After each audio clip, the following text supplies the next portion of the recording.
Kembali harmonis akan berakhir tragis. Emang bisa? Simak tipsnya di video ini.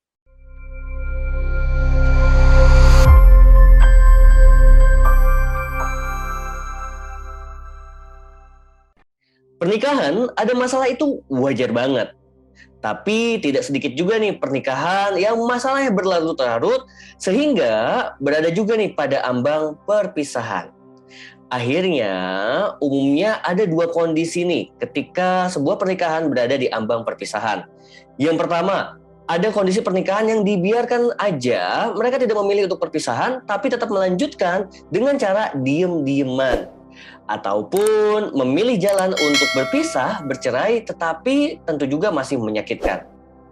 Menariknya, ada satu kasus yang pernah saya dampingi, dan ini semoga menjadi inspirasi. Kurang lebih 2 tahun yang lalu, ada salah seorang wanita yang mengontak saya ke WhatsApp setelah dia melihat konten-konten saya di TikTok. Dia menyampaikan, "Pak, saya besok akan menyerahkan berkas gugatan cerai saya ke pengadilan. Tapi saya mau minta pendapat dari Bapak terlebih dahulu. Bapak adalah orang yang tidak mengenal saya maupun suami saya dan saya yakin Bapak bisa objektif terhadap permasalahan kami. Saya ingin minta pendapat dari Bapak agar saya semakin yakin langkah mana yang saya ambil." Singkat cerita, saya menerima permintaan dia untuk berdiskusi dan berkomunikasi terkait permasalahan rumah tangganya.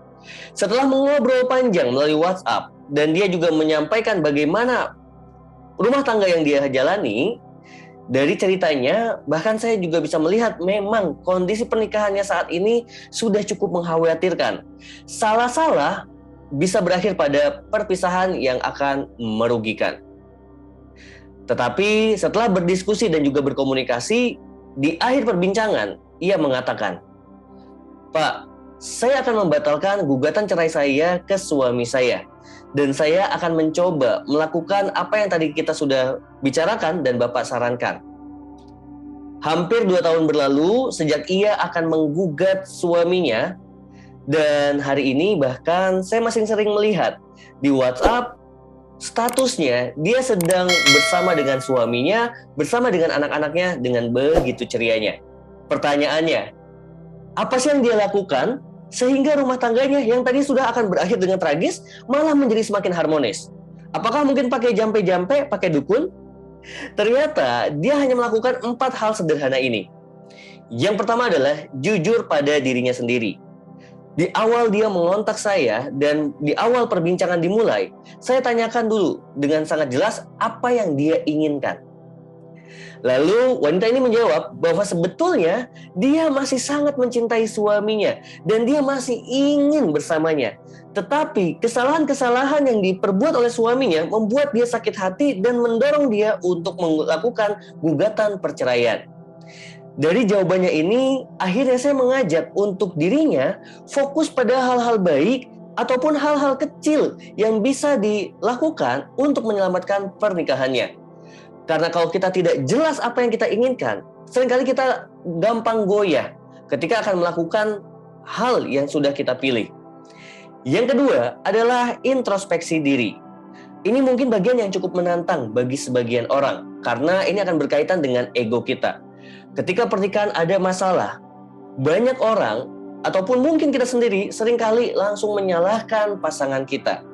Padahal kalau kita evaluasi, kita introspeksi diri, nyatanya bisa jadi kita juga ikut berkontribusi dalam terjadinya masalah dalam pernikahan kita. Yang ketiga, selaraskan dengan pasangan.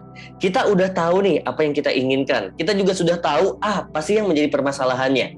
Maka kita perlu untuk menyampaikannya, berbicara kepada pasangan kita dari hati ke hati. Saya mengajak wanita ini untuk berbicara bersama dengan suaminya. Kalaupun memang tidak bisa berdua, boleh dimediasi oleh orang yang mereka percaya. Lalu di sini saya minta untuk mereka menyampaikan apa kekesalan dari masing-masing dan apa yang menjadi harapan dari masing-masing. Agar ketika memulai langkah atau lembaran yang baru, sudah dalam kondisi yang netral. Dan yang keempat tentunya adalah berkomitmen pada pilihan yang diambil. Ternyata mereka komitmen untuk merajut kembali pernikahan mereka agar bisa menjadi lebih baik Tujuannya adalah untuk anak-anak mereka juga. Jangan lagi membahas kesalahan-kesalahan yang terjadi di masa lalu. Apa yang sudah terjadi dulu, biarlah itu tersimpan di masa lalu. Fokus pada hari ini dan fokus untuk menyiapkan masa depan yang lebih baik lagi.